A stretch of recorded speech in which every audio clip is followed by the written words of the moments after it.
Warning: the following podcast contains graphic content that may be disturbing or triggering to some listeners. Discretion is advised. The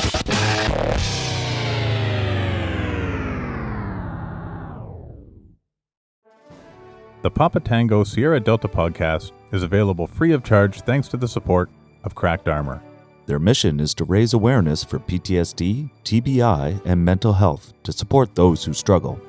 By creating an army of warriors who represent the gear, their hope is that it will send a message to others that they are not alone. Go to crackedarmor.com, say hi to Mark Long, read about the story, and find some research information about PTSD. And if you can, look good while supporting Cracked Armor by buying some gear.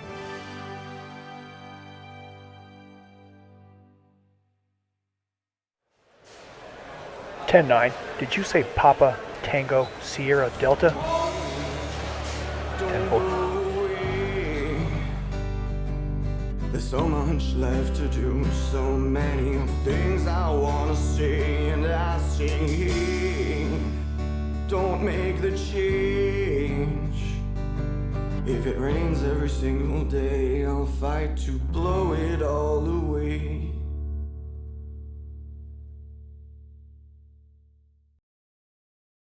This is episode 31 of the Papa Tango Sierra Delta podcast. My name is Larry Payton, and I have been diagnosed with complex post-traumatic stress. This is going to be a very different episode. For those who have tuned into social media, I have said that this episode is going to be the first that features me and no one else. There's going to be no guests. Well, I say there's going to be no guests because this individual is not a guest. This individual is my rock. This individual is the person who has gotten me through every difficult time. This is the person who's been by my side since we were in high school and 33 years later. And I would like to take the opportunity to introduce everyone to my wife, Kellyanne. Hey, Kel. Hey. So, just to let everyone know who's listening, Kelly is quite nervous about doing this. This is not her thing. Nope. At all. And she actually really doesn't listen to the podcast because, as I've mentioned in previous episodes, she's concerned. She gets concerned about how much I'm sharing. She gets concerned about, being too vulnerable. She gets concerned about repercussions down the road or social media trolls. And this is a big deal for her to be here. So I just want to say thank you very much, Kel. No problem. So we're going to talk about the trip. And the reason we're going to talk about the trip, and this, when I say the trip, I'm talking about we went away for about 2 weeks on a cruise. And that's a big thing for me. And there's a number of things that are big for me in this. I've never been on a cruise ship before. I've never had a desire to be on a cruise ship. You didn't either? No. I didn't know you didn't. So I've had no desire to be on a cruise ship. A big reason I had no desire was, people. I didn't like the idea of being around so many people all the time. I just kind of being locked in with that crowd. If there was some individuals that really pissed me off, rubbed me the wrong way, it's like I can't escape them. But, several months ago, almost a year ago now, I would think actually, you started talking about doing a cruise. And I told you I had no desire at all. And you had mentioned that it was a cruise of the British Isles, which piqued my interest. Yep. Because there's going to be several stops, and it's a place that I've never been. I've always wanted to go to Europe, never been across the pond, and so my interest was piqued. But to go back to the beginning, this is a big deal for me because not only now am I flying somewhere, which, if you've heard the episodes before, if you listened to the podcast before, you'll know I'm not a fan of airports at all. It can cause me a lot of anxiety. Then add on, not only am I flying, but I'm going to a completely different country, a completely different continent that I've never visited before, and I'm going to be on a cruise ship with, I don't know how many people were on that ship. I think maybe 3,500 people. Yeah, I think so. So this was, holy shit, not a great idea for me. I'm going to rewind for a second because I say there was actually a trifecta here. And the trifecta I'm going to talk about is it started back in July when my friend Phil visited me. Now, again, I've spoken about this on a previous episode, but Phil came here, and Phil is fairly young in age compared to me, but he has the intelligence and the wisdom of, well, some old fucker, really. I mean, he does. It's unreal. It's unbelievable. It's unreal. So Phil visiting me that week, I mean, things had been normal for me, and I'll say normal in the sense that, I just felt like shit as usual. I was trying to work through my stuff as usual. And Phil came 2 weeks before I was supposed to go to Winnipeg. Actually, a week before I was supposed to go to Winnipeg, not 2. And he just spent 5 days here, and we talked a lot. We went and hung out, had a couple of beers together, but we just spent a lot of time talking. And he really got through to me in a lot of things he said. So one of the things Phil had told me was that he felt that I was going to be fine going to Winnipeg, that everything was going to be good. No worries. When you go to the Royal Police Fire Games, I got a feeling you're going to be fine, man. Well, it was reassuring. The reality is that the day before I had to go, I was not super eager about going. The You day never of, are. no, never am, no. The day of, that eagerness slid quite away. And I went into a little bit of a panic, I guess. I knew that I wasn't going to have you there, Mm-hmm. which was the first time that I wasn't really going to be around you since being off work without some support system. And You did have a support system, though. What do you mean? With Pat. Yeah, well, that's the thing. I mean, I'm glad Pat came along. Mm-hmm. Pat Gordon joined, which was fantastic, and I really appreciate that with him. But it was scary for me because at that point, I had only spoke to Pat on the episodes. I'd never met him in person. And I'd spoken to this lady, Carrie, via text and on the phone, but never met her in person. Anyway, again, I've spoken on previous episodes about how great the games went. They were fantastic. Hanging out with Pat was very therapeutic for me. Hanging out with Carrie was very therapeutic for me. And being around so many brothers and sisters who felt comfortable enough to share their experiences, their traumas, their struggles was, well, I mean, that was a gift. I really believe that was a gift. And then I come back home, and a week later, we are now getting ready to go on this cruise. Yeah, I was kind of freaked out. No doubt about it. Went to the airport, and this is a reality. Went to the airport, and I had some chocolate and some gummy bears. Not the kind you would buy at your convenience store. And on the plane, it was a 5-hour flight? Yep. 5-hour flight. I was entertained for 5 hours watching someone 3 rows up play Angry Birds. I was just totally entertained, relaxed. We land that evening. It's 4 hours ahead at Heathrow. We get a blacktop cab to the hotel. Yep. And the next day we get an Uber to Southampton. And then we get on the cruise ship. And I no longer, oddly enough, feel anxious. I mean, I as I recall, was actually pretty happy Yeah. to get on the cruise ship. Yeah, we're pretty starstruck, yeah. Yeah, which is different for me, though. I mean, you guys can be starstruck, but that's odd for me. Mm-hmm. So we step on the cruise. All right, and I'm going to go through every stop. Some stops are going to be very quick. Some stops will take some time. And the important thing is, and I want you to understand this right from the start, we are doing this show, Kelly and I, because this is the end. This is the end. Right here. So I hope you enjoy the episode. Our first stop, we were in Portland/Weymouth in England. It was pretty cool. I mean, we didn't do anything too crazy. We got out, walked around. It was really just trying to find our way. The 4 of us, we had our 2 daughters, our grown daughters, and we just explored. And it was pretty cool exploring. Just walking around and sort of just getting our bearings about us, experiencing, using the post services there, trying to figure out what we had in terms of coins, because their coins, their pence that's crazy. Some coins are huge, and it's like 2 pence. Other coins are small, but it's like 20 pence. I know. I never got that the whole trip, Cal. I never even looked at it, so. I never got that the whole trip. That was your job. I felt I felt like a child because so many times when people asked for money, I would just hold the coins out in my hand and I would be like, They picked through your I'm like, yes. I'm like, take whatever. I don't know just take what I have here. It was a big stop for us though, in the sense that this became the lead for the rest of our trip. Mm-hmm. In the sense that we never booked tours through the cruise. We never pre-planned any stops.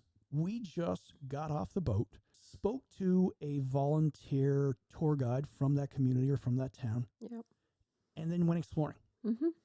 And in retrospect, every day seemed like we were living an episode of The Amazing Race, Yep. right? Yep. It was just crazy. So we get back on the boat. That's fine. You know, it's the next day we land in Guernsey. It's a series of islands near France, and it was kind of crazy in Guernsey. It was very different from Portland, Weymouth. Yep.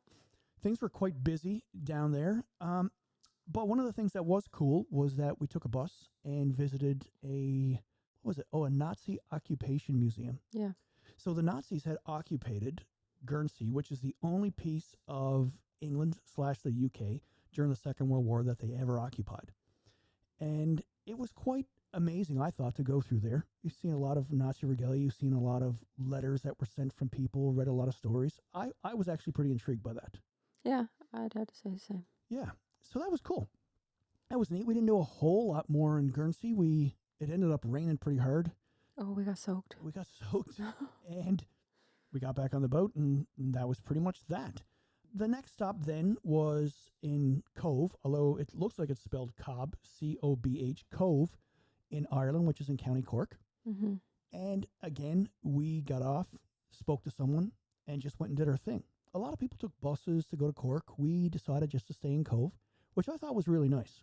Yeah, I did too. It was beautiful. Beautiful. Absolutely beautiful stop. But again, we explored. We had fun. There wasn't a whole lot that I would say is really standing out that happened, good, bad, whatever. It was just a very... The cathedral was nice. The cathedral was beautiful. Yeah, that's right. That cathedral was, because that lady had told us where we had to go take a picture. Yeah. Yeah, so they had houses there, like the jelly bean houses in St. John's, Newfoundland. And if you stood in the right spot, you could get a photo of the jelly bean houses and the steeple of the cathedral in behind. Yeah, it was really nice. It was really nice. And that hill was pretty steep. Yep. That was a crazy steep hill. That was only a warm-up, though. That was only a warm-up for what was to come. Yes, I like that. So we get back on the boat after Cove. It's great. We enjoy it. All good. No issue. Things change dramatically when we go to Dublin. Yes. When we get off the boat in Dublin, we have to get a train. We were outside Dublin. You have to get a train to get into Dublin. No problem. The first train we were supposed to get was broken down, so we had to wait a little while for a train. Electrical malfunction, yeah. We got to Dublin, and we decided to get tickets for the hop-on, hop-off bus, which essentially anyone who hasn't done it, it's like these big red buses you have seen on TV where the upper level of the bus, most of it is unroofed. And was this one not green, though? This one was... Okay, thank you. This one was green. Yes. Shit disturber. So we get on the bus, and it just essentially does... it's not a true circle, but it does a route. And around that route, they will take you to different monuments, churches, whatever, all kinds of stops, neat tourist attractions. And on the way, they're also telling you some other things about the location. So we hop off the bus in Dublin. The first place I think we went was another church. Yeah, St. Patrick's Church, which was cool. We saw an Anglican church. St. Patrick's was a Catholic church. Mm-hmm. We ended up going down into the shopping district, but it was beautiful down there. Mm-hmm. It was all blocked off. There was no traffic, so you'd walk on the cobblestone roads. Yeah. We went to another place where there was a series of umbrellas hanging from the sky, kind of from rooftop to rooftop, which was really cool. Yeah. We eventually get back on the hop-on, hop-off bus, and we make a stop at Guinness, which is where Guinness is brewed. Originates from. It is exactly, it's Guinness. Mm-hmm. We my wife had bought us tickets. It was one of the only places that we kind of pre-planned. That's right. Yeah, it was. You had bought tickets. What was the name of the thing you had done for us, Kellyanne? Stouty experience. The Stouty Experience. Yeah. So on the Stouty Experience, essentially, they took a photo individually of each one of us, and in the foam on the top of the stout, on the top of the beer, was the photo they had taken of us. Yep. So you were looking down at your Guinness at yourself, which was, I mean, it was kind of cool. Mm-hmm. It was odd when I drank myself. My head kind of went a funny shape. I looked like one of the cone heads from Saturday Night Live. But, I mean, it was kind of a cool experience. We leave Guinness, get back on the hop on, hop off bus, and that's when things kind of change. We know time is getting a little bit tighter. We've got a couple of hours before we have to make it back to the water taxi. The cruise line says that if you're late as part of a cruise tour, it's not a problem. The boat will wait for you. However, if you are late and you are not part of a tour, you are on your own, the vessel will not wait. Mm-hmm. We thought we're good. We've got 2 hours left. So we're going to tell two sides of the story, apparently, which I just found out that my wife has a different side. From my side of the story, we come to the end of the line of the hop-on, hop-off bus. The driver says, this bus is terminating. You get off this bus and get in the one in front of us. It will be leaving in 5 minutes. Mm-hmm. We get off the bus, and our youngest daughter had looked at me and said, Dad, you didn't get the postcard yet. So what we did was every stop, every port we visited, we bought a postcard, made a note, and mailed it back to ourselves to home from there. Well, I had 5 minutes. I'm just going to run in here and grab a postcard. I ran into the store. I bought a postcard. And when I came back out, the bus was gone. And my family was gone. And we had cell phones, but we had them on airplane mode because we didn't want to do the roaming fees. And that was a big fucking challenge for me, actually.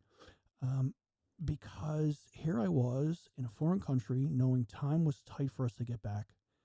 And I didn't think I'd be able to communicate with my family. I threw my phone on, took it off the airplane mode, tried to contact them, tried to call, wasn't getting through to anyone. There was no other bus there at that point to leave. And so I just full out started running towards the train station, thinking that that was where my family was going to meet me. And when I was running, I mean, I was yelling at the top of my lungs. And anyone who knows me knows that I can have a very loud voice. Yes. Yes. I was yelling for people to move, and I swear it looked like Moses parting the Red Sea. I mean, it was just, people were just getting the fuck out of my way. I ran several blocks before my phone rang, and it was our oldest daughter who said that they were on the bus. They had just gotten off the bus. The youngest daughter was running ahead. They didn't know where she was. It just was a complete clusterfuck. I turned around and ran back to our original stop again, parting the Red Sea, screaming at people, running in front of cars in between traffic, dodging it. Just, yeah, my amygdala was lit. I was in panic mode. We finally got back and met up. You were hanging out of the bus like Joe fucking Cool, like leaned on the bus, hanging out, telling me to just slow down, calm down, everything's fine. We get on the bus and get on top. I am Full on panic. pissing myself with sweat. Yeah. It's coming out of everywhere, and I was full on not doing good. Mm-hmm. I mean, in hindsight, I actually did really good, in my opinion, because typically that kind of a situation could have been a lot worse for me. I would have handled it typically in a less proficient way, I'll say, and I was actually okay with that. I felt I did okay with that. Mm-hmm. But you said, from your side of things, it was different. Please, I don't know if I want you to tell me more, but you know what, just share. So when we got off the first bus and you're like, you gave us our bus tickets and you said you're going to grab a postcard. So full well thinking that you were right behind us, we got on the bus. But the thing is we wanted to get to the top of the bus. So when we got on the bus, we got up on top and we sat down, and then we're like, okay, Dad's going to be here any minute. But then all of a sudden, the bus started to move. Yeah. And we couldn't just scream at the bus driver because we were on the top. Yeah. So we're pulling away, and I'm like, no, he's on the bus. He just got in. Like, he'll be up here any second. And then the bus pulled away, and it was like, no, Larry. You laugh now. Yeah. So then Brooklyn and Ireland are freaking out. And I said we were going to go to the final stop. And I said, Dad will meet us there because the next bus leaves in 15 minutes. We're just going to go to the end. And then the girls were like, no, Mom, we got to go back. We got to go back. So I said, sit here, and I'm going to go down and talk to the bus driver. So the girls stayed upstairs, and I go down to talk to the bus driver. Now, the thing is the bus driver is on a live mic because he's doing the tour. So as I'm telling him I've lost my husband, he's telling everybody else on the bus that I've lost my husband. Oh, Christ. So then I'm like, my husband didn't make the bus.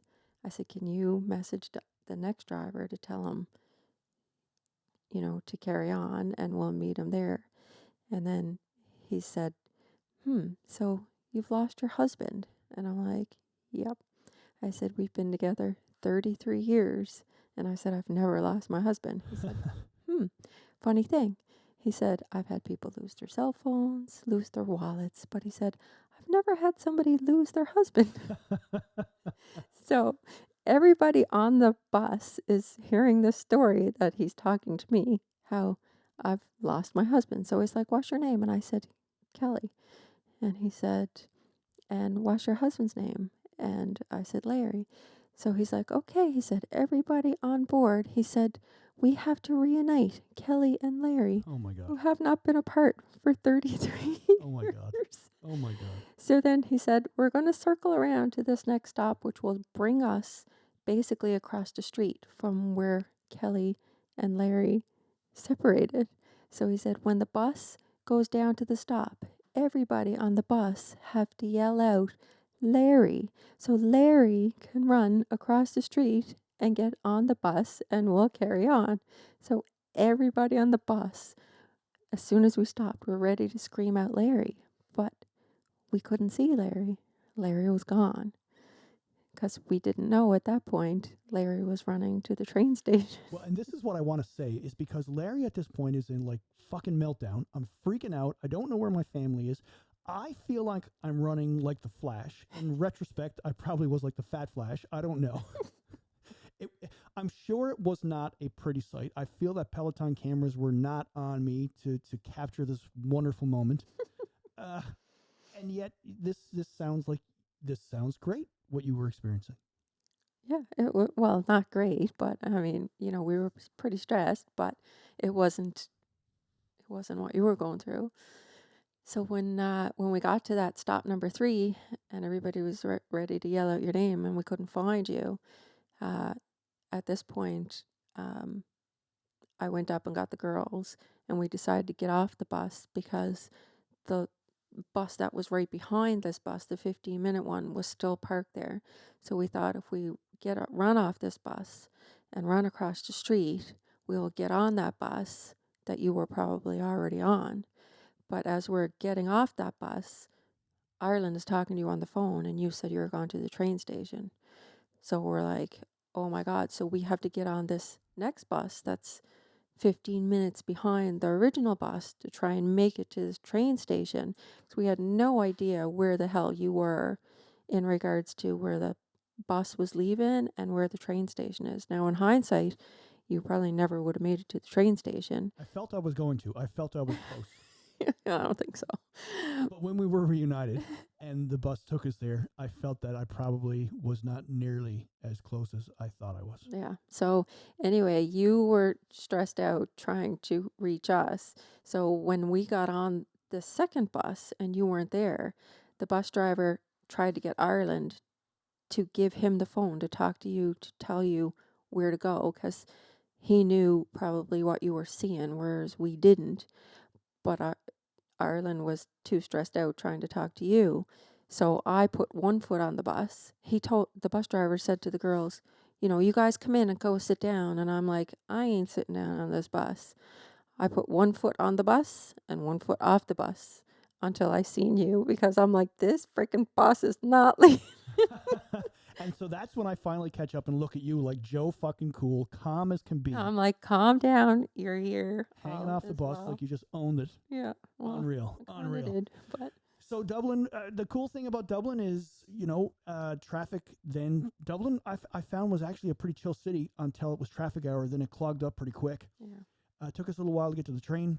The train was fairly busy. We managed to get on the train. We got back to where we had to get off the train at the station.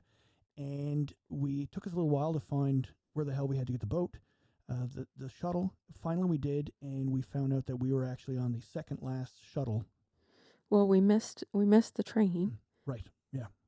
right? So then we had to wait another half hour before the next train came, Mm-hmm. and then we made it. Yeah. And we were the second last shuttle to get onto the boat. Right.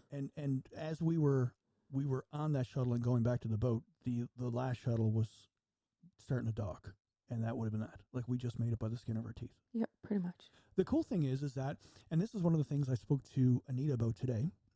Anita is my therapist. I love her. She's awesome. She's been fantastic. I've been working with her for almost 3 years. I say working with her. She's been working with me for almost 3 years, Yeah. I think is more like it. One of the things that I did like in terms of how I handled it afterwards was we got on the boat, and as soon as we got back to the ship, the photographers were there and wanted to take a photo of us, and you guys weren't very interested. And I said, no, let's get a picture.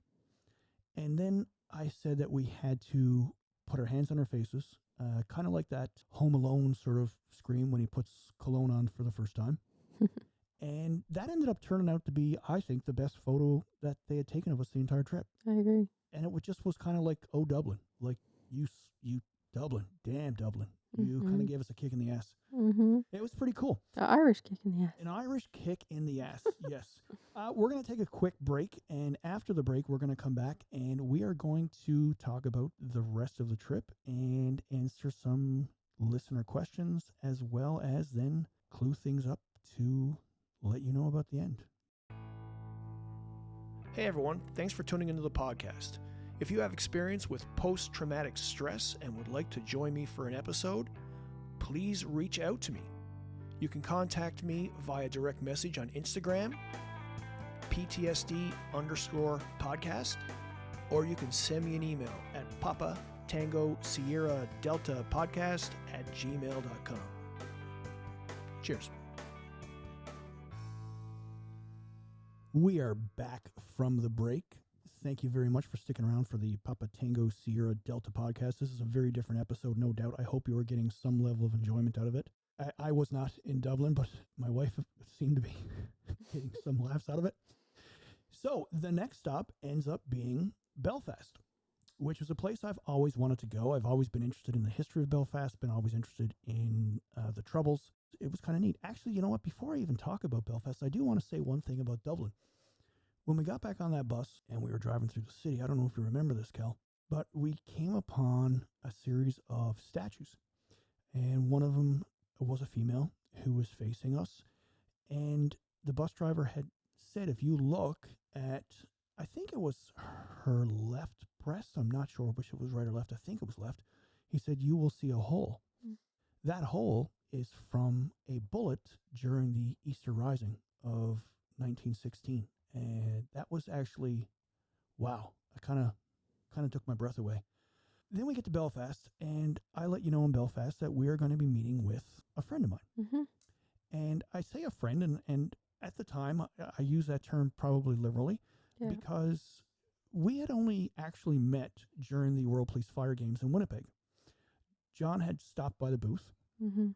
He's from Northern Ireland, from outside Belfast, and he stopped by and talked about his journey. Mm-hmm. We had mentioned that, I had mentioned, that at some time we should continue talking, and that I was going to be going to Belfast in a week or two after.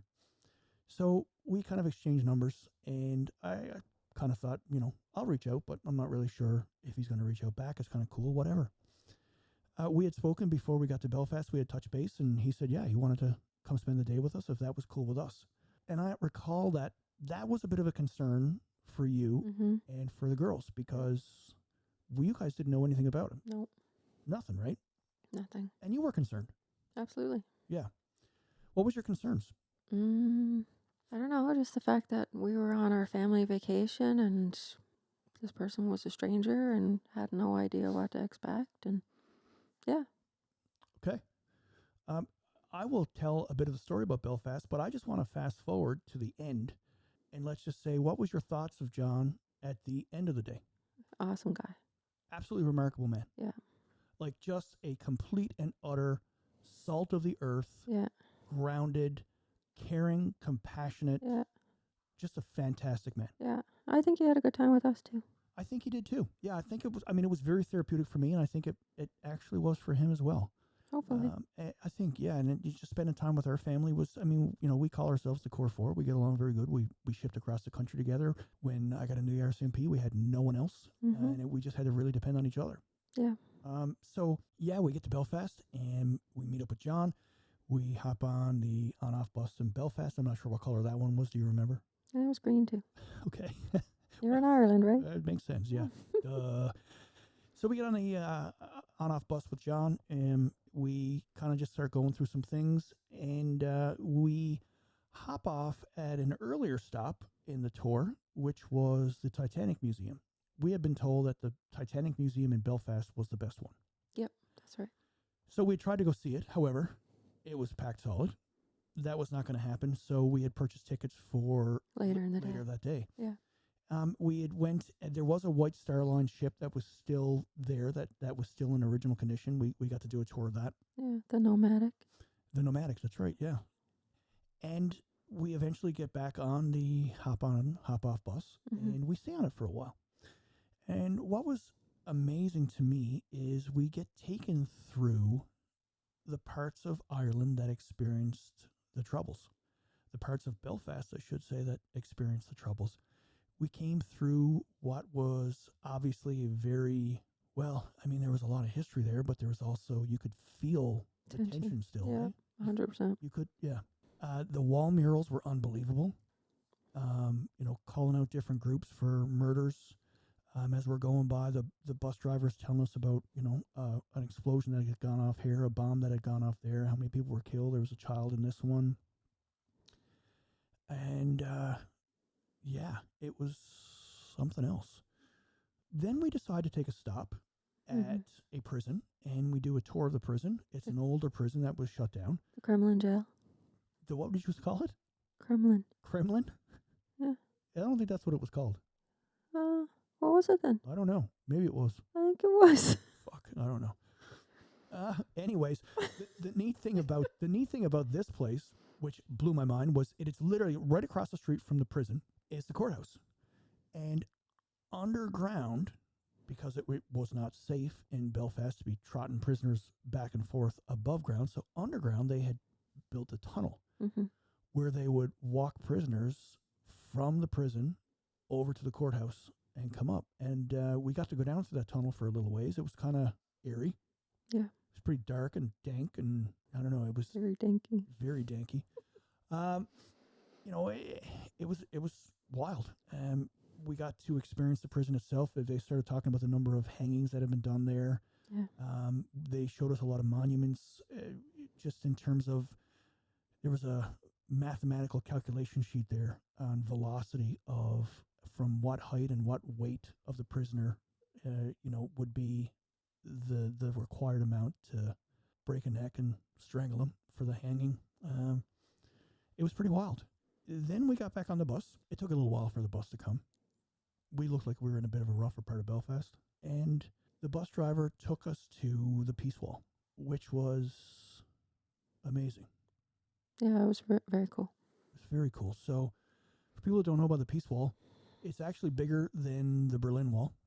It's huge. It was built in order to essentially put a barrier between Catholics and Protestants who would be arguing and fighting and heavily fighting, not minor stuff during the Troubles. That wouldn't have done so good for us. No, that wouldn't have done so good for us. No, Kellyanne is Catholic and I'm Protestant, and that, I mean, we came from Newfoundland where that was a big deal when we were growing up. I mean, our schools were separated in Catholics and Protestants, and we graduated. I mean, I say it was only 91, but a lot of people now go, holy shit, that's a long time ago. We stop at the Peace Wall, and the bus driver, what's cool is he has a box of markers, and he says, if anyone wants to sign the Peace Wall, go ahead. So I had the opportunity to get out and sign the Peace Wall, Canada with Love, and put our names on it, which was remarkable. The interesting thing was that they have gates at the Peace Wall that they would open and close during the daytime. It would be open, and then I think it was by 6 p.m. they would close the gates to segregate the two areas. And the bus driver had said that they don't close the gates anymore, and then he puts in the caveat, well, not very often, which was kind of daunting. It was like, holy shit, they're still needing at times to close those gates. It was interesting. We eventually do the Titanic Museum, which was cool. I don't know, is there anything you want to say about the Titanic Museum? No, it was really cool. I think the nomadic was probably more captivating because of the original woodwork and Yeah. all that stuff. But Yeah. no, Yeah. the Titanic Museum was, yeah, I mean, it was stunning. They had a big wall there, which was amazing, of all the names of those who were lost. And it really put into perspective how many people were lost. I mean, it was a huge wall, and it was just filled. Especially men. Especially men, yeah. Yeah, it was something like, what was the percentage of men, do you recall? 90-something%, I think. 90-something% of men died. Yeah, on the Titanic. It's unbelievable. During that tour, John and I had gone for a little walk because I understood there was a World War I vessel, which we had managed to find. The Caroline was there, Her Majesty's ship Caroline, which was actually the only ship remaining in the world that was in the Battle of Jutland in World War I. So I don't know if we have any military history kind of people there, but you might want to look that up. That was a huge battle in the First World War, naval battle. It was amazing. So, we go to the library, which was actually there's a little restaurant in like I guess in kind of a library, wasn't it? And In City Hall. In City Hall, yeah. We had lunch with John, Mm-hmm. and he dropped us off at the boat. And, man, it was really cool spending the day with him. Absolutely. Really cool. Then we go to Glasgow, and some more adventures happen in Glasgow. We decide, again, here we are living the amazing race. We get off, we hop on a cab, and we ask the cab driver to take us to Stirling. We want to go to Stirling. I personally want to go to Stirling because this is a castle where William Wallace had been for quite a period, as well as Robert the Bruce. So if anyone has seen Braveheart, you would know that. As well, we had understood there was going to be some rough seas, and we may not have the opportunity to dock in Edinburgh, where we knew there was nice castles there as well. So we paid the money to get in a cab. The cab driver took us to Loch Lomond, which was neat. I got to put my foot in Loch Lomond. We were then making our way to Stirling when the rear tire of the cab blew. Mm-hmm. It blew up pretty damn good. We were in the middle of Nowhere. fucking nowhere. You didn't hold back on that one. Nowhere. We were nowhere. He pulled into a very long gravel driveway, and he had tried to do repairs. However, whoever put the lug nuts on the tire, they were way too tight. So tight that he actually cracked the lug wrench that he was using. And we were kind of hooped. So I decided I was going to take it upon myself to go knocking on some doors. We went down this long driveway, myself and my youngest, Brooklyn. And the place, it looked like maybe more of a summer place. It wasn't really much going on there. There was nothing to indicate to me that it was being inhabited, at least at the moment. So Brooklyn and I crossed the street, went down. I say crossed the street. It really wasn't a street. It was like a country road. Walked a little ways down, and we came upon another series of houses. I'm proud of this because for me, this I think is the first time that Brooklyn ever got to experience kind of that side of me that's hypervigilant and pays attention to little things. So the first house we got to, Brooklyn said, we're going to go knock on the door. And I immediately said, no, why would we knock on the door? Look at that. He's got his recycling out. The recycling bin is absolutely packed solid with liquor bottles and beer bottles. We're not going there. The guy's definitely got some issues. We go to the next house, and I said, we're going to knock on this one. She goes, what makes you feel safe about this? And I said, well, look at the wall murals. Look at the way the flowers are. I would say that there's an older gentleman lives here. Oh, the door is open, so I can see that someone is there. We knock on the door, and sure enough, an older gentleman comes to the door. tell him about our dilemma. He kind of looks inquisitively at me and invites us into his house. He calls out to his son. They grab gear that they need to help us, and we walk back to the car. When I asked them their names, it was funny. It ends up being Jimmy and Jimmy Jr., which I mean, it was just, I don't know. At the time, I just found it comical. Again, here we are. We're only got so much time. We're out in the middle of nowhere. We eventually have to get back to the boat. We're living, again, another fucking episode of The Amazing Race. But I'm not stressed in any way, shape, or form. I'm actually finding this entertaining. Like, I am literally thinking, you can't pay for this stuff.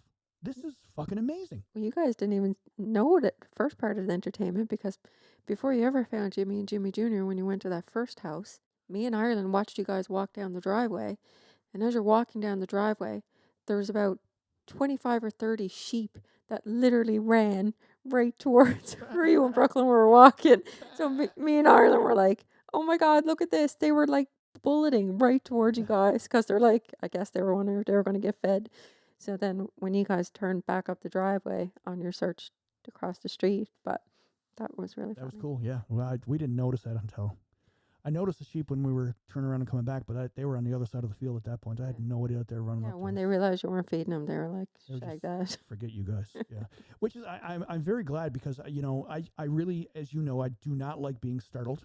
And there was, when I was doing the drone project, for those who don't know, I was capturing the lighthouses in Nova Scotia with a drone several years ago. And we had gone onto an island that was inhabited by sheep with a lighthouse there. And I happened to startle a sheep, and it literally fucking screamed at me. It literally, like, it was unbelievable. Oh, now our dogs are going wild I upstairs. hear the dogs barking, yes. Great job, Larry. Thank you very much. So I'm glad we didn't do that. However, Jimmy and Jimmy Jr., rectify it.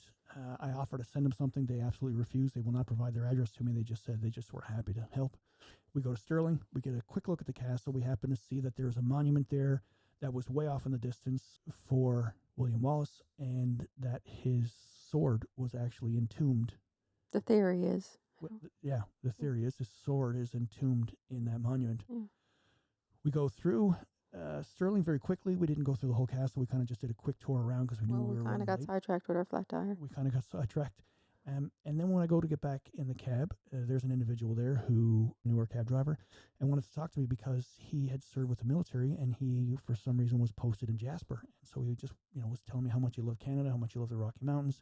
And at that point, then I got fucking jabbed on the inside of my right arm, up to between my tricep and bicep, by a yellow jacket, by a wasp, which I've been stung by wasps lots of times. It's no big deal. It seems to be getting a little odder and odder. However, whatever, it's not a big deal. We get back to the boat, we get on, and my arm kind of balloons. It's like quadruple. You can hear the dog still up here, not happy. It's quadruple. My arm fucking balloons. It was huge. I obviously was having some sort of reaction, but yeah, it made for a great story. The next day we go to Kirkwall in the Orkney Islands, which is furthest north point of the UK up in Scotland. That was a pretty cool stop. We did some walking around. We went to several places with some neat scotches that were there. Mm-hmm. We went to another place that had they were distilling their own gin. That was a really neat place. Yeah. I'll never forget the individual that was there who had leather bell-bottom pants on. I have never in my life seen leather bell-bottoms. That took me by surprise. Yeah. Apparently didn't you at all. It was interesting. It was interesting. Yeah, so, another day, nothing too crazy in Kirkwall. We get to Edinburgh. Edinburgh was a zoo. Mm-hmm. It was, they had festival season on, so we had to take quite a lengthy train to get in there. It was super, super busy. Edinburgh is a city of ups and downs. Would you agree? Yeah. So if you could, please share why do you agree that Edinburgh is a city of ups and downs? It's built on a hill, and it's stairs and hills and stairs and hills. Yeah, like quite a lot. It's you are either taking a steep rise up or a steep drop, is what it felt like. Mm-hmm. But the city was amazing. It was beautiful. Mm-hmm. It was almost like it was original of what it would have been. Jesus, I mean, medieval times, I guess, or shortly thereafter. Yeah. In the Enlightenment period, it was remarkable. We went to some neat places in Edinburgh. Mm-hmm. And we got to go to Edinburgh Castle, which was really cool. Mm-hmm. That was amazing. was a fantastic day.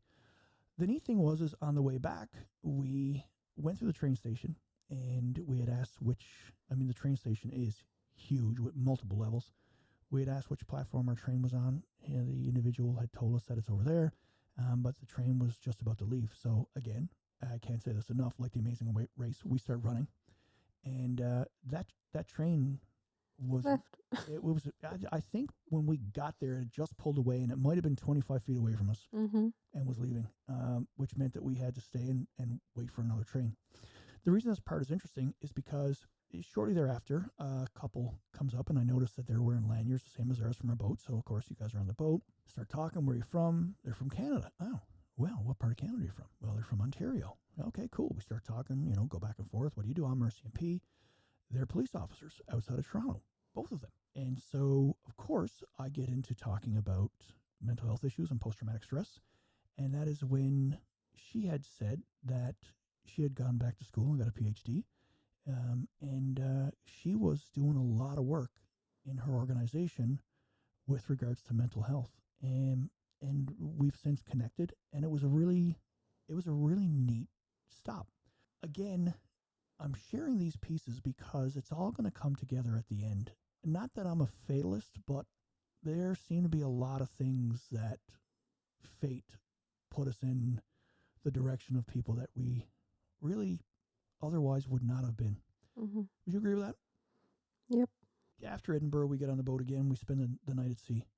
And then we go to Le Havre in France. And I want to go to Juno Beach at Normandy. So we get a cab. Our driver does not speak a lick of English. Completely, 100% Parisian French. Mm-hmm. The amazing thing is I don't speak French. When I was posted in Ottawa, I had to read a lot of reports in French. And so I would understand enough words in reading it that I could put together the gist of what was being said in the report. And that day, I feel I somewhat became bilingual. Hey, what are you laughing at? This is funny. Is it not true? Yeah, it's true. It's true. I don't know what happened. I seem to be communicating. The girls were totally impressed. I couldn't believe it. Phil would have been impressed. Phil would have been very impressed. I was communicating in French, and for the entire day. It was... and the next day or two after. Yes. For some reason, I needed to continue my French. Yes, we got back on the boat, and yeah, I was, I would get past a beverage, and I would say, merci beaucoup, and anyways, it continued. Juno Beach, Kelly, I don't know what you thought of Juno Beach. There's no words. That's cool. Yeah, and you're not really a history buff, but you certainly get that, being married to me for long enough and hearing my kind of yaps about it. Juno Beach was amazing. Mm-hmm. To actually stand on a beach where that so many of your brothers had died, Mm-hmm. and the very reason that we could even walk on that beach today is because of the sacrifices they made. Yeah. And there was some kind of a poem or, I don't know, statement, but the gist of it was essentially for us to enjoy today because they gave up their day for ours. And I mean, I'm butchering it. They gave up their day for our tomorrow. There you go. They gave up our day for our tomorrow. Yeah, Mm-hmm. which is true. And it was breathtaking. And I was in awe. I was completely in awe. I put my hand in the ocean. I took 4 rocks from the beach. I took some sand from the beach. Yeah, it was amazing. Anyways, the rest of the time we ended up stopping at a Canadian cemetery, one of 2 Canadian cemeteries from World War II, which was also moving. I guess, Kel, your thoughts? Yeah, what a wonderful tribute. It was unbelievable. Yeah. We spent the day with the driver. The driver's funny because when we were in Glasgow, the cab was very much, it's this much an hour, and you have to book for a minimum of 4 hours. And so we said, well, we want to visit these places, but we want to stick within our 4 hours. I thought it was going to be very much the same in France when we took the cab. However, the driver, I don't know. I think he wanted to give us He wanted to show us every corner of France. everything in the Normandy region and around Le Havre. I mean, we got to the point where we were almost begging him to take us back to the boat. And, right? I think you would have taken us home. We essentially got to a point where I'm like, listen, man, like, my wife's stomach's sick. We got to go. Like, we really got to get back to the boat. But like when he dropped us off, and what was the name of that little community? Was it Delis, Fleur de Lis? Fleur. No, Fleur. Fleur. It was amazing. It was beautiful. But the four of us were completely bagged. Mm-hmm. We were strutting around there like we were lost dogs. And that was it. We were done. We couldn't do anymore. No, our brains were Fried. Yeah. Yeah, we just couldn't appreciate it anymore. So, anyways, yeah, I let him know that you weren't feeling so good. It was kind of neat because he was trying to give you Kleenex. He was trying to give you Tylenol. Purell. Yeah, he was just doling stuff out of his car, trying to just help you out and be able to show us more of, obviously, a region of his country that he was very proud of.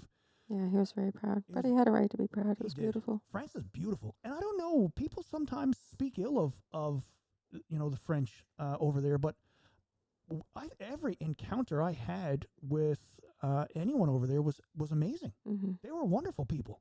Yeah. The lady in the bakery was amazing. She was so nice. Everyone was so friggin' awesome in France that we had met. I mean, obviously we didn't go to Paris. I think things would be different there, but man, the Normandy region was unreal. Yeah. Everyone was amazing. So yeah, we get back on the boat. We're exhausted. We're done. We get back to sea. That was our last stop before we got to Southampton. Now, I'm going to go back and tell you a little bit about the boat. The boat itself was amazing. I was in awe. I loved it. When our first night on the boat, we had gone to a restaurant. Kellyanne had happened to make a reservation at a place called Allegro. And we sat down, and the manager had come up and had asked if we wanted to just book that table for every night of the trip. And this was our first cruise. We had no idea. I kind of was like, is this like a fucking Ponzi scheme? Like, what are you trying to get me into here? What's going on? He eventually talked us into it, and so we did a 7:30 booking, which is very late for us to eat, but we had kind of agreed to it because we figured we'd be exploring all day. And that time ended up working out very well. I'm explaining this to you because the table we had was almost in a smaller room on the boat. A room within the restaurant. Yeah, a room within the restaurant, thanks.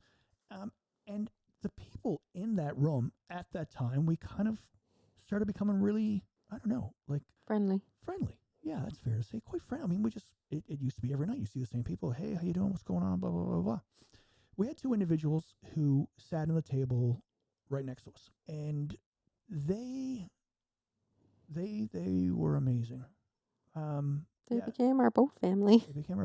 So why don't you tell people a little bit about Andy and Allison? Yeah, I mean, we struck up conversation with them the first night. They were super friendly and open to conversation. And, I mean, us being from Canada or Newfoundland, like, we're pretty chatty. And I think they kind of got into hearing about our adventures every day. And, I mean, Andy is a wealth of knowledge himself in regards to his previous life experience and, people who he's met and seen along the way. Like, I mean, he told us that Pete Best was on the boat and, kind of give us a history lesson on the Beatles and just stuff that we hear over here in Canada. And then to us, like, that was, wow. If you probably lived over in England, maybe it was a normal thing, but, to hear stories about, the Beatles and, different things, culture and stuff over there. It was... Yeah, because he's from Liverpool. Him and Allison live in Liverpool. Yeah. And they talked to us a lot about football, about life in Liverpool. Yeah. I know that although the restaurant I felt was kind of fancy, I mean, maybe it wasn't, but I certainly am not used to being treated that way. We are not. And I would say frequently to Andy and Allison that we are not fancy people at all. And I think they felt the same way. Yeah, well, we didn't know that at the time, but they ended up disclosing to us that they are the same way. They're not fancy people. Mm-hmm. And we really hit off quite a remarkable relationship with them, which has continued to this day. Andy had said some things, Kellyanne, that really stuck with me. Yeah. One of them was, people nowadays know the price of everything, but the value of little. Yeah. Like, that's deep. Mm-hmm. But he's so right on the money with that. Mm-hmm. I mean, the value. And I'm sharing this because it fucking resonated with me so much, because I felt as though he was talking straight to me, as if he was looking through me when he was saying this. Mm-hmm. Because I'm guilty of that. I mean, I know during my journey, especially the last few years with my journey with mental health, that I've lost concept of the value of a lot of things. Mm-hmm. He had also said, and this was something fantastic as well that I loved. He said that nice people meet nice people, Mm-hmm. which when I look back at the trip and I think about John in Belfast, Mm-hmm. I think about Mark, our cab driver in Glasgow. Mm-hmm. I think about our cab driver in Le Havre and Mhm. Normandy. Yep. Um, The bus driver in Dublin. well, I didn't get to experience him, Kelly. But yeah, we just really seem to meet a lot of nice people. I agree. And Andy and Allison, you know, if you guys are listening, yeah, we love you guys. You guys are phenomenal, and we love just experiencing things with you and sharing stories with you, and you guys opening up about your lives and your Mhm. journeys, and yeah, we really connected, and it really hit home for me, and it's part of the bigger picture that I'm eventually going to get to here. As we say in Newfoundland, they're salt of the earth. Salt of the earth, yeah, absolutely, salt of the earth. We also had some great people on board the ship who were working there that were fantastic to us. Joel was the manager who came over. Joel would present me with the menu for the next day every evening during my dinner, because he knew I had an allergy to shellfish, and he was making sure that nothing was cross-contaminated, so I would pick out whatever I wanted to eat before anyone else even saw the menu. He was super nice, super cool. Mm-hmm. Our head waiter was Sandy.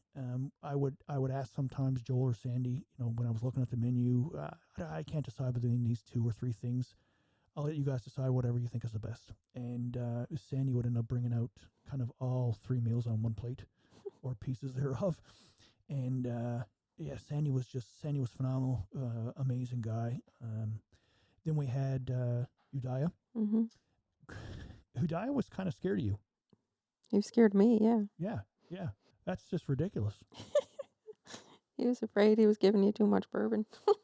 Yeah, he would. I would ask him for something, and he would take his eyes off me and look at you as if kind of like, is it okay, Mom? Like, can you do this? It was, yeah. But again, a fucking phenomenal guy, great guy. Our stateroom attendant was Helly. She was a sweetheart. She would give us all kinds of information. And then we had a special bartender as well, Henry, who they had Eagle Rare there, which is a fantastic bourbon that you can't really get your hands on here. And I would order a bourbon. Well, Henry would make sure I had Enough. yes, I like that. I had enough. An absolutely great guy. He would see us coming across the deck, and from a ways away, he'd start yelling out hello, and we'd bump knuckles. And yeah, again, nice people meet nice people. Thanks, Andy. Thanks, Andy. That's very deep. So we get off the boat, we go back to London. We decide we're going to spend the day in London. We do on-off buses there, and we see some amazing things in London. We see Big Ben. We see, well, you know more of London. What else do we see there? Oh, the London Eye, London Bridge, Yep. Parliament buildings, Westminster Abbey. Yeah, Buckingham Palace. Yeah, that was the highlight. That was neat. And so here was neat. We were trying to get to the London studios of Peloton. Our oldest Ireland wanted to get there, and I end up just hailing on a cab, and that guy was a hell of a super guy too. Yeah. Super, super nice guy. Mm-hmm. And we got into a fantastic conversation about Canada, about his experiences. It was wonderful, and it was luckily like we were going to walk to Peloton London, but we never would have made it. We never would have made it because they were closing early that day because they had a private function going on. So we did get to Peloton London. The studio is closed because of some renovations. So we got into the store and talking to people there and getting some gear. It was pretty neat. We ended up at a pub that I thought was very nice. You felt was like a dungeon. Mm-hmm. It was built in... like the Kremlin jail. Right, yeah. It was built in the 1800s.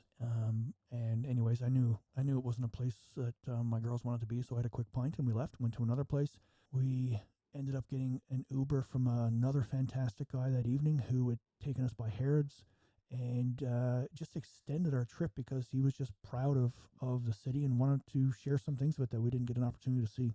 It was really neat. The next day, we ended up going to Twickenham. That cab driver was not fussy on us, or the Uber driver. No. No. Do you want to share about him? I think that he was happy enough to pick up the ride, and then he realized where we were going, and it was game day, and he realized he's going to get stuck. Yeah, he was not happy. He was not happy then at all. Like, and he had no problem. He had a friend that called. They were speaking in a different language, and then he got off the phone and just had no issue telling us that his friend told him that there was a game at Twickenham today, and he didn't know this, and now it's going to be busy, and he's just not going to make anything on this. And yeah, it was kind of awkward. It was very awkward. It was awkward. It was, right? But we go to Twickenham, and we stand around in a crowd of people because our youngest, who plays varsity rugby, wanted to see some of our favorite players. The South Africa Springboks were playing the New Zealand All Blacks. So the kind of neat thing with Twickenham was we were in a pretty big crowd of people. Yeah. Some of them were starting to get a little pushy, and I did fine there. Yeah. Well, I mean, we kind of established ourselves, like the four of us, you know, like where we were, and we made a plan if it did get pushy that two of us would retreat back. And but no, honestly, like, I was very surprised how mannerly people were at a sporting event, to be quite honest. Yeah, and so the event was, there was 83,000 people at Twickenham. It's the biggest rugby-only stadium in the world. Things were fine. I felt comfortable. I mean, it was around 83,000 people, which is fucked. I said this to Anita today that it's very odd. Well, I think I understand why, but you know, if I go to the Metro Center here in Halifax where there's 10,000 people, I am very uncomfortable, very hypervigilant. I mean, you've been there and experienced that with me. I'm not good there. I cannot wait for whatever event we're going to be the fuck over and to get out. But I don't know. I think our culture has become very violent. maybe, I guess, I don't know. But things in Twickenham where I just felt, It was gentlemanly. I felt comfortable there. I felt Yeah. comfortable. An individual behind you, you had a little bit of an experience where someone had spilled some beer on your hair, on your head. Yep. Anyone who knows my wife knows that you do not ever splat her face or her head with water or a liquid. That is a bad thing. Mm-hmm. And the thing I did, again, and I'm sharing with people what I liked, was that I was very relaxed. I was very comfortable. And as soon as I learned that, I was very quick to my feet and really, well, I'll just say Protective. interacting with this individual, very protective. And I know that I can't even remember the look on his face because when I do get into that kind of hit or fit of rage, yeah, when I'm protecting, I'm protecting. Anyways, his wife or his girlfriend is the one that kind of jumped in and said it wasn't his fault that he got pushed from behind. Regardless, when I look back at that, what I'm happy with is that I didn't feel the need to be hypervigilant throughout the game. However, when a time was required for me to be protective, there was absolutely no hesitation. It flicked like a light switch. Yeah. It's a big takeaway for me. You know, anyways, for people who are kind of wondering, well, what the fuck is the point of this episode? Well, it's about some of these huge takeaways. I can say that this trip for me was life-changing. I have not felt any sense of excitement, well, in well over 20 years. I have not felt alive in a long time. I've felt fairly shut off and dead inside for a long time. The only emotions I could really experience were anxiety, depression, feeling alone, just, yeah, anything that goes along with PTSD. I would withdraw a lot. Numb. Numb, yeah, very numb. And I mean, well, you know, before I get into the takeaways, I mean, would you be comfortable enough to share what you saw in terms of me, you know, over the past 3 years versus on this trip? Mm-hmm.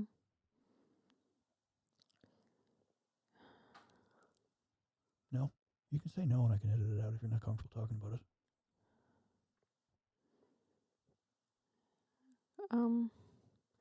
It's almost too much to go into in regards to lack of excitement for anything, despite how hard I would work in planning a trip or an occasion or anything like that. And this time was different. It was joyful, I guess. Kind of unrecognizable. I was unrecognizable from who I've been for a long time, I guess, eh? Yeah. So, like, I mean, I've even said to you, past few days, is like, who are you and what have you done with my husband? Yeah, it's true. Yeah. Yeah, because I've been really good. It's been exciting, actually. Yeah, I feel very changed, and so when I talk about this trip, and it being life changing, is because for me it was. I once again felt alive, like as opposed to just trying to Survive. survive. And even on previous trips, like I know we would do previous trips, and I would always strive to relax and just kind of just escape my life for a bit of a break. And that always meant that when I had to return back to life, I was depressed. I would always hit a wave of depression after we'd come on a trip. But this time I didn't. My joy has been maintained, and I feel that's because I actually never needed to escape my life. That I was focused. I was enjoying what we were doing. I was intrigued. It also meant, too, that things that we would do on other trips, whereas, for example, I would drive. I have no problem admitting that driving for me I used to love, and it's become a bit of an issue.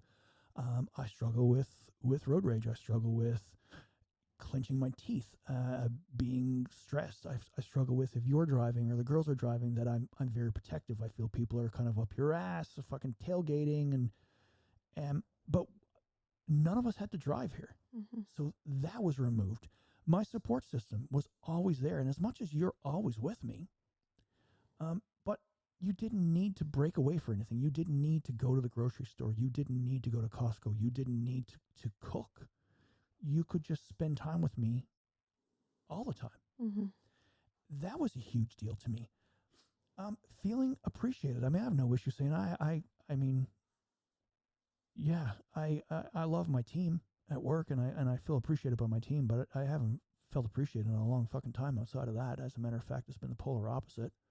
I feel that I've been harassed for a long time, bullied for a long time, and you know, by people who are higher than me, and I felt actually appreciated on this. I felt that I could actually talk to people, that people were nice. I didn't feel that there was any agenda. I didn't feel like you were being judged. I didn't feel like I was being judged, exactly. You know, I felt focused. I felt challenged during our day excursions. I mean, yeah, I felt the forming of new and genuine friendships. Like, Mm-hmm. This was the thing, is I felt really ignited during the day. I felt relaxed during the evening, and I felt tired at night, but in a positive way. Mm-hmm. And I can say on that trip, and since that trip, which we came back almost a week ago now, that in the nighttime when I'm lying in bed, my mind has not been racing at all. I've been very chill in bed. I don't feel the need to have a lot to drink in terms of alcoholic beverages. No need to use any cannabis. I just feel very fulfilled. Yeah, thank you, Kellyanne. Fulfilled. Yeah, I feel fulfilled. So, you know, one of the things I'm going to say, which is, I mean, there's been a life change for me. There's no doubt. I spoke to Nita today, my therapist, and you know, for the first time in 3 years of doing sessions, she asked, you know, so how are you today? And I said I'm fucking fantastic. And her eyes kind of came wide open. Now I realize, you know, certainly beforehand, and especially having discussion with Anita, that PTSD is chronic, and I will have my ups and downs. But I do feel as a result of this trip that I'm better able to identify some, well, disabilities I guess I have, again, with regards to driving, with regards to still going to places where I feel people know me, or there's people, I have bad memories, I guess, is a huge thing for around here. I found as well that I've developed an aversion to things that I've never experienced before. So when we were on the boat one day, we were watching movies and the girls would fall asleep and I'd just throw on whatever was on. I couldn't watch sports because, of course, it's 4 hours ahead. And one evening, Jack Reacher was on, which is a movie I'd seen before, quite enjoyed. But it got to a point in Jack Reacher where he was doing an investigation. This is the one with Tom Cruise. And it goes to where there are 5 people in a city center in a downtown area that are executed, shot by a sniper from a distance. And you don't hear the gun, but you just see people dropping. And I actually became physically ill from seeing that. I had to turn it off. I just couldn't watch it. That's the first time that's ever happened to me. And I've kind of thought back on some other things, and I seem to have gotten an aversion to some things, like that dead bird that you had no issue picking up that day. Things seem to be affecting me, Kel, in a different way. And I don't know if I'm just getting more in touch with my reality, in the sense that I'm no longer seeing myself as having to be the person that needs to stand there and be tough and be strong and help everyone through everything. Hmm. That these things are actually traumatic and fucking horrible, and it links me back to a lot of bad memories, a lot of bad experiences. And that's one of the things as well with this trip that I can say is that it was a time where I feel that I'm always taking care of everyone else. And that's not a slight on you or the girls. I know you guys do lots of work, but I just feel I'm always protecting. I always have to look out for everybody. Mm-hmm. And this was a time, as Anita said, that people were actually looking out for me. And I could just relax and pull back. Mm-hmm. Yeah. Lynette, who was on a previous episode, a firefighter from British Columbia up in Dawson Creek, she had a post this week and it really kind of resonated with me. So I'm going to change a little bit of it, but this is what she said. The version of myself that I had to be in order to survive is not the version of myself that I can be to move forward. With pride and courage, I've had to leave that version behind. Mm-hmm. He got me here, and for that, I will always be grateful. And I think that I'm going through a bit of a transition period, I guess, where that I don't want to be who I was before. I know I don't want to be ever again who I was 9 months ago, Mm-hmm. but I don't even want to be who I was 2 months ago. And I was fucking much better 2 months ago than I was 9 months ago. But I guess I've just progressed and continued to move forward. And this trip has Well, you see a kind of like a glimmering light, or light at the end of the tunnel type thing, and you're fighting your ass off to try and get there. Yeah, that's true. I agree with that. You don't want to fall back.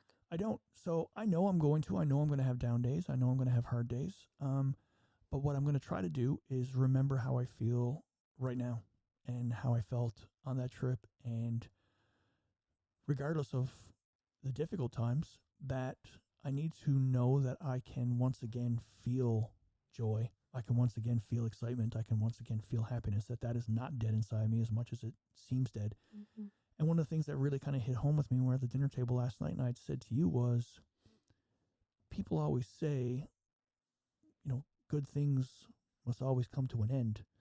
But by logic, then bad things must always come to an end as well. Otherwise, you wouldn't have any good things. Mm-hmm. And so there's the reality that life has its ups and downs. Yeah. And it's ever changing. And there needs to be an acceptance that you don't control. And I think I'm trying to make peace with that I can't control. I just can't control everything. Mm-hmm. And I need to start letting go of some things because I can't do everything. I can't protect everything. I can't be everywhere. And I need to be okay with me and learn how to live with this as opposed to it control the direction I take. Mm-hmm. So yeah, this trip was life-changing for me. It was amazing, and I'm still so very, very happy. So before we end off, as I said, this is the end. We've had some questions, Kel. So I know some of these I've already answered, but we'll go quickly through these. There's some questions from listeners. Okay. This one came from Subby from Subquitch. It says, I'd love to hear from you on what you may have found as the common denominators within everyone's story of trauma. You've heard from so many powerful voices. There's wisdom buried within your podcast. I appreciate that, Subquitch. I really do. Thanks, Jay. One of the things I can say that I have found consistency in is the lack of support, and beyond even the lack of support from people who you depend on. There's just been a huge disappointment, so much that it's painful when we don't have the support from those above us. Because, I mean, we try to support everyone in the community. I don't care what you're doing. You're a nurse, you're in the military, you try to support your brothers and sisters out there. You're trying to fight for a reason, a cause. You're putting your life on the line. You're a paramedic, obviously. You are fighting for lives every day. A firefighter, I mean, it doesn't matter. We can keep going through every public safety and military kind of job, but it's a huge disappointment when you feel that no one is fighting for you. And as a matter of fact, they're apparently quite often seems against you.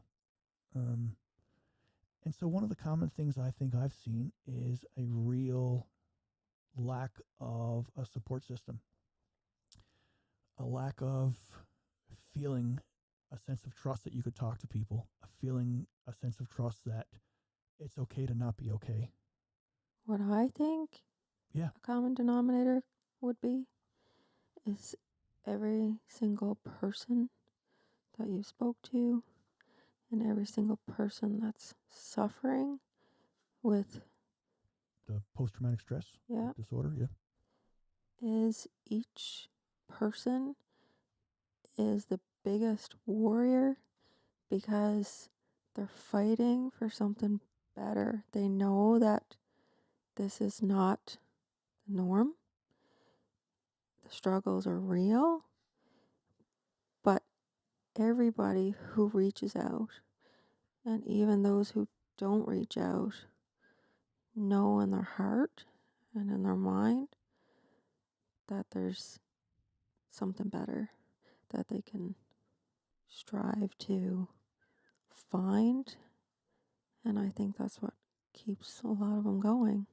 It's great, Kel. Unfortunately, Yeah, it's deep. Unfortunately, some of them, the battle ends there, but everybody who reaches out knows that there's something better and they're fighting for it every day. And they want to be helped. Yeah. They want to be helped. They're in fucking pain. They do not want to live in this anymore. They know, and I agree with you. That's very well said, that they know there's something better. Mm-hmm.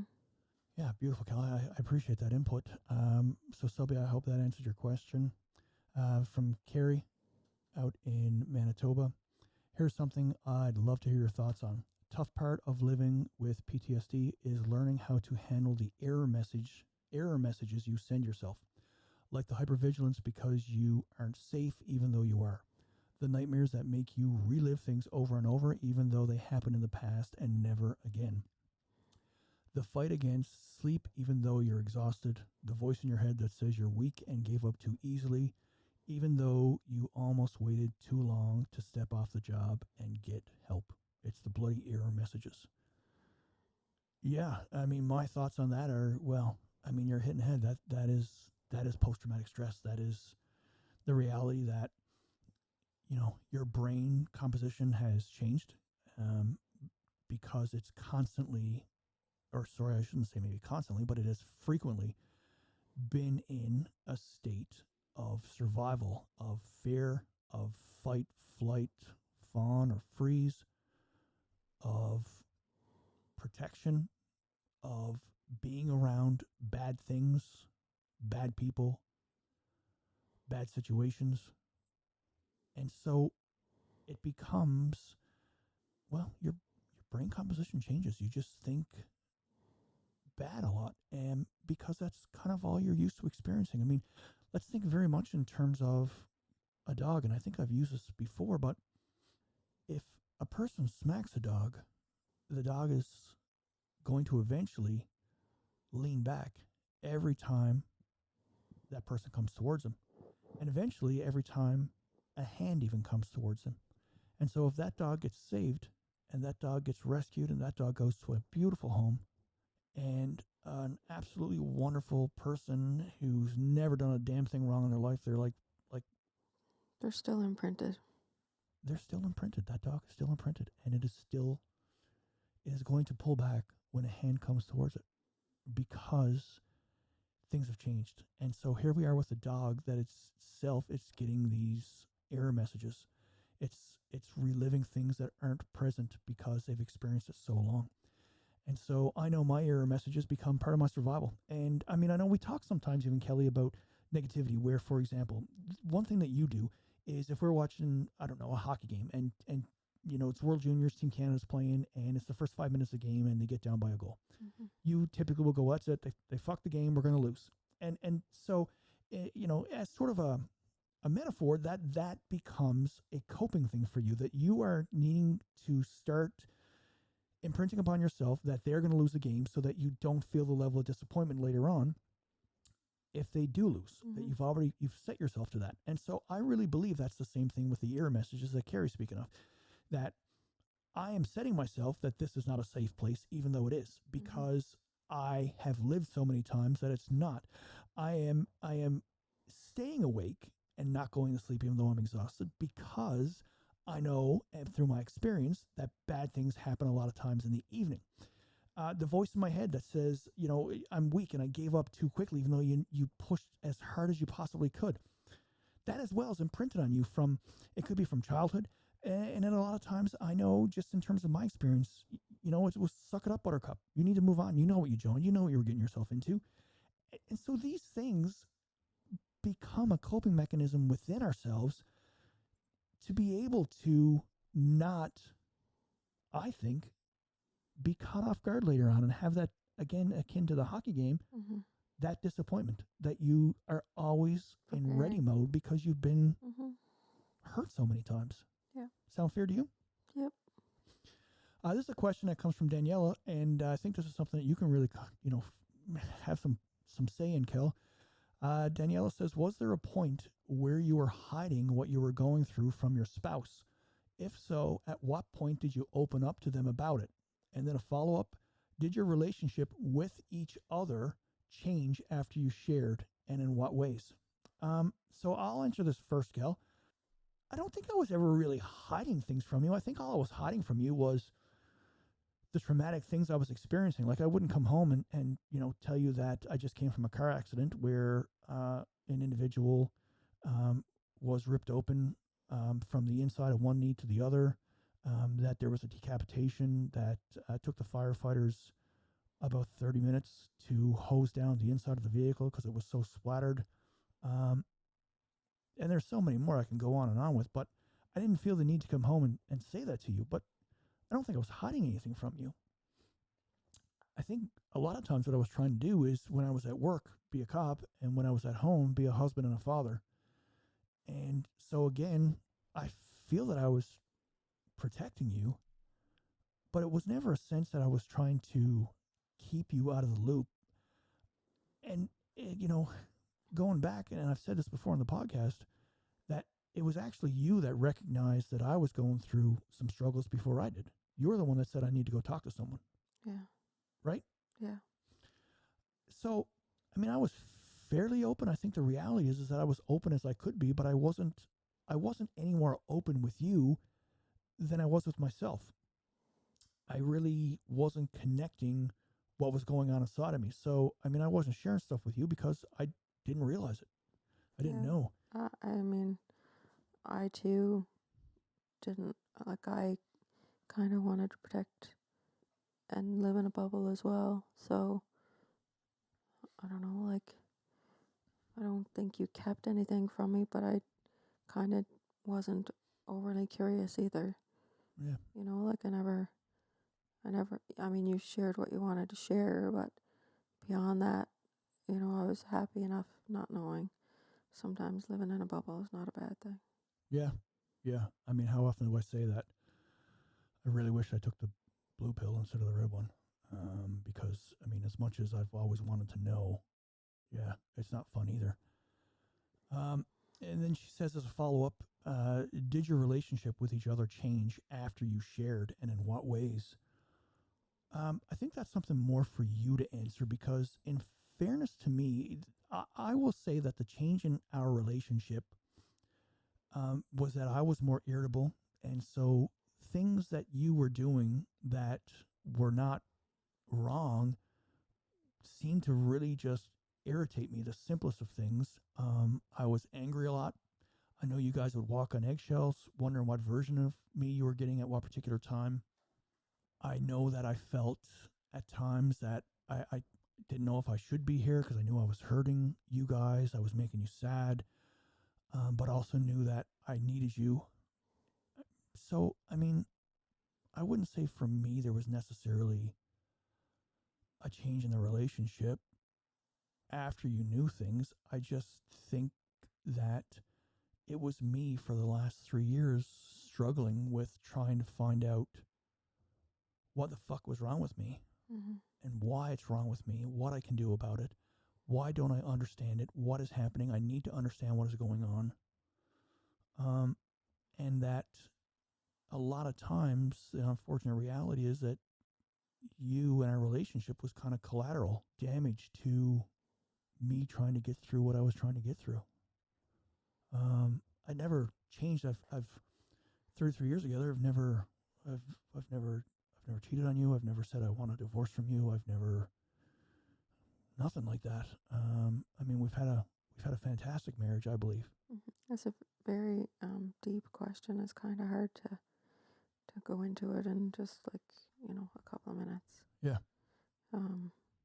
What our struggles have been, over the past, especially like the past 3 years. It's a very deep question. I mean, the only thing I can say is, our marriage and our relationship has been strong enough that we, didn't doubt each other. We knew that there was something not right, but never at any time did, we ever think that there was a better road separate than together. Yeah. But, yeah, for me, that question is way too deep to answer just in a couple of minutes, unfortunately. No, I think what you said there certainly hits it off, Gil. Yeah. I mean, we both came from broken homes. We both came from parents who divorced. And I remember when we were young and quite young. And, we had said that if we ever got married someday that we would take our vows seriously. And that meant that you fix things, you don't end them, and you don't go to something new. That when you say, until death, you mean until death. When you say in sickness and health, you say in sickness and health. And I know that I've been sick. And I'm very grateful that you stuck with your vows to me and have always been my rock. I love you very much. I love it too. The last questions come from Anne. Annie has asked, out in Ontario, has this trip inspired some change or change in trajectory for your life? What did you learn about yourself on this trip? One of your live streams, you spoke about not wanting to go on the trip. Can you name where that resistance was coming from? What was the most fun you had on your trip? When did you laugh the hardest? Great questions, and I think ultimately that I think I've answered a lot of them. The trip has inspired some huge change in me. I think it's not just the trip. I call it the trifecta. It was Phil coming here. It was my trip to Winnipeg, and it was this cruise and the vacation we had. It completely changed the trajectory in my life. A few months ago, which the episode hasn't been released yet, with Sean Taylor out in BC. But at the end of the episode, when the recording was done, Sean had said, I just want to kind of give you a little piece of advice. I mean, this may bite. This may, not sit well with you, but I think you need to be happier. You need to come across happier to people. You come across very angry. And, yeah, it didn't hurt that he said it, but quite honestly, I did a lot of thinking about it afterwards, and I felt I was fine to be angry because I was I was completely fucking angry. There's a reason I was angry. There's lots of reasons why I was angry. There's lots of reasons I was disappointed. Yeah, absolutely. I was angry. I guess the takeaway I'm trying to give to everybody is that Sean's right. Yeah, you really should not be so angry. You should really start working towards being more positive, being happier. But you also have to be at the right point in your journey to do that. You can't see that when you're not ready to see it. No, you're right. Yeah. And I wasn't. I wasn't ready at all. And I would not have said at the beginning of July that I would be here at the point I am right now. Yeah. Well, I mean, they say, like, grief goes in different stages, and I guess so does, mental health and PTSD. Like, you just, when you're in a certain stage, you can't see to the next stage until hopefully you get there. Yeah, that's deep. And you're right. I think you're hitting the nail on the head on that one, Kel. I just was not ready. And now I'm in a place that I don't want to go back to that. And so for all those who are listening, yeah, if you're not where I am at this very moment, that's totally okay. fine. Yeah. That's totally okay. The only thing I ask you to do is just actually hold on that you can at some point be here. Yeah, and give it time. And give it time. Yeah, Sometimes we're anxious for that time, and we hope and wish that time is going to be sooner rather than later, but everybody's journey is different. Absolutely. And you just have to keep working at it. I've worked very hard for the last 3 years at this. Don't give up on yourself is the biggest thing. No, do not. Do not. And I really, truly believe that as long as you wake up every day, you've made progress. So don't think, at the end of the day that this was a step back. It never fucking was a step back. Ever was a step back. If you got up today and you were going to bed tonight with full intentions of waking up tomorrow morning, you have made progress. Mm-hmm. Accept that. So yeah, and it completely changed the trajectory of my life.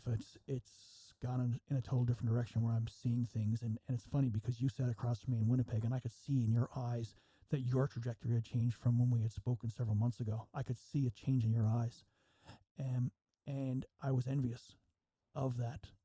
And I feel that I'm there, or I'm at least very close to that, and it's a good place to be.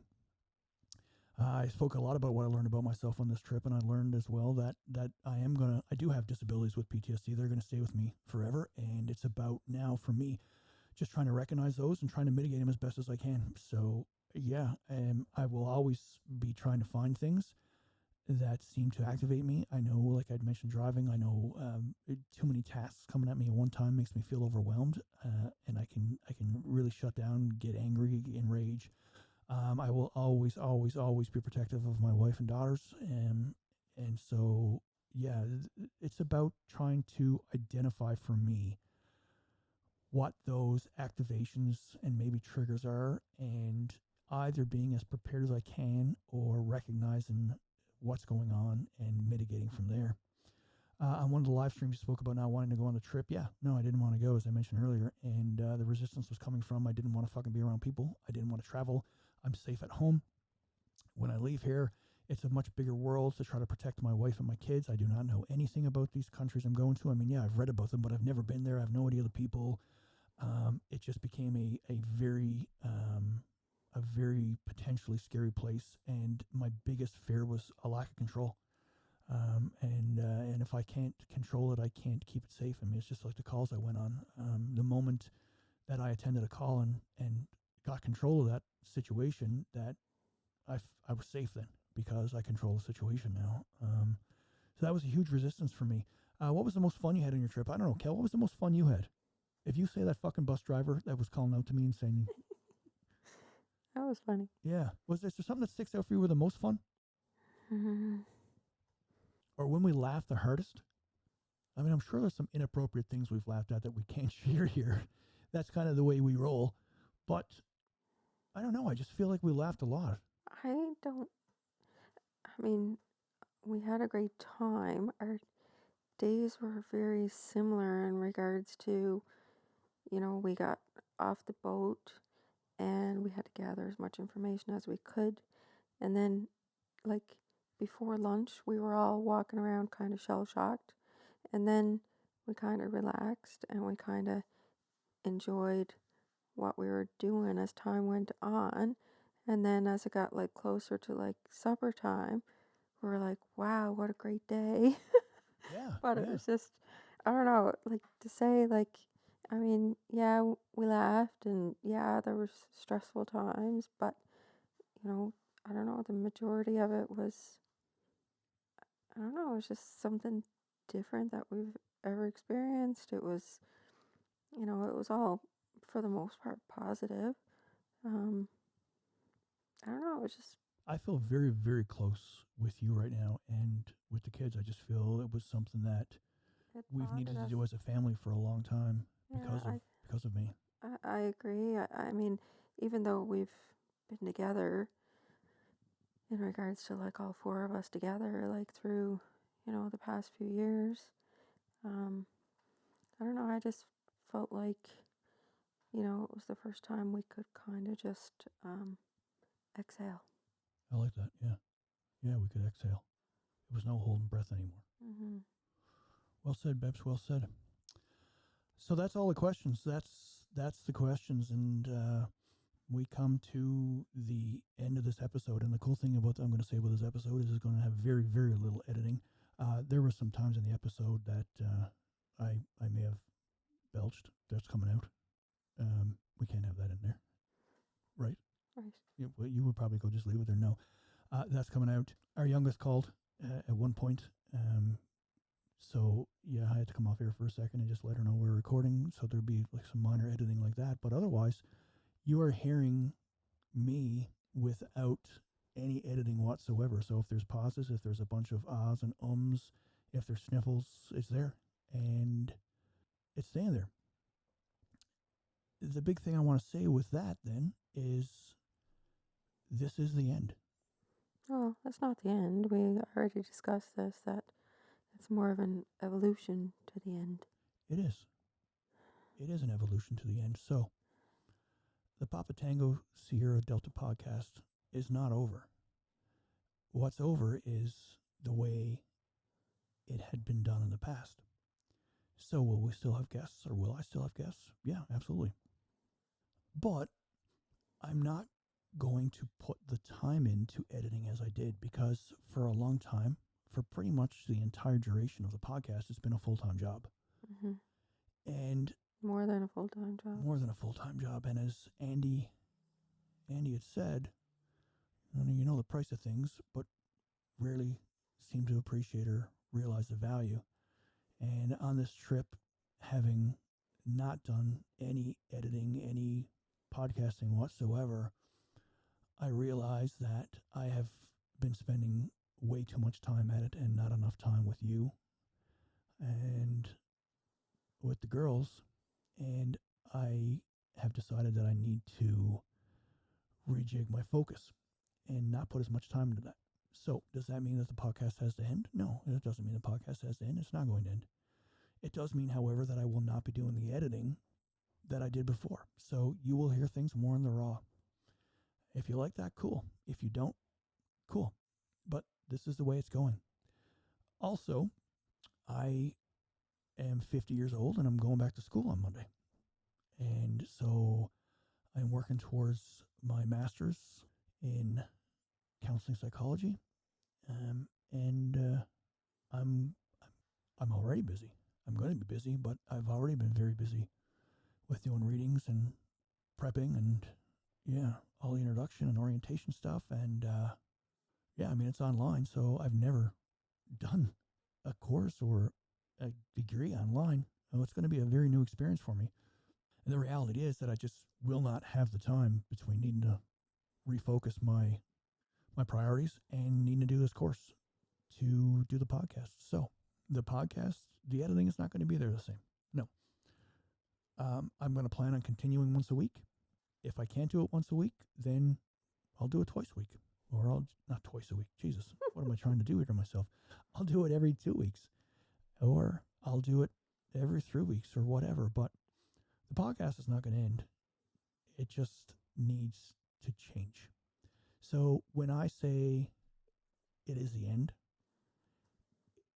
end of what it was. It is the beginning of what it will be.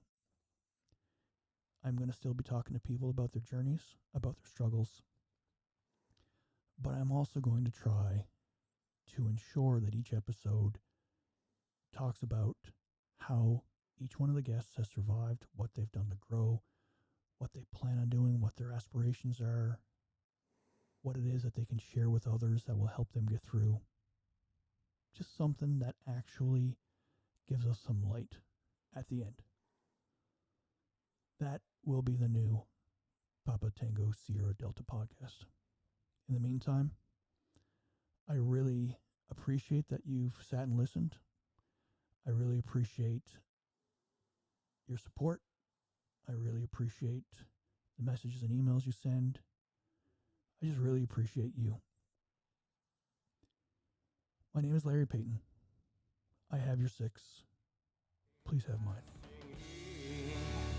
Don't go away.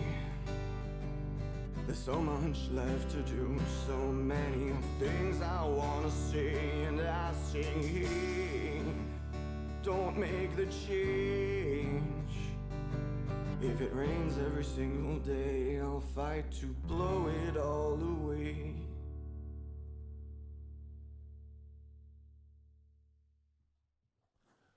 You're not going to believe this. I fucking forgot to hit record. I don't believe that. Okay, that's true. I thought I was going to get you freaked out for a second. I love you.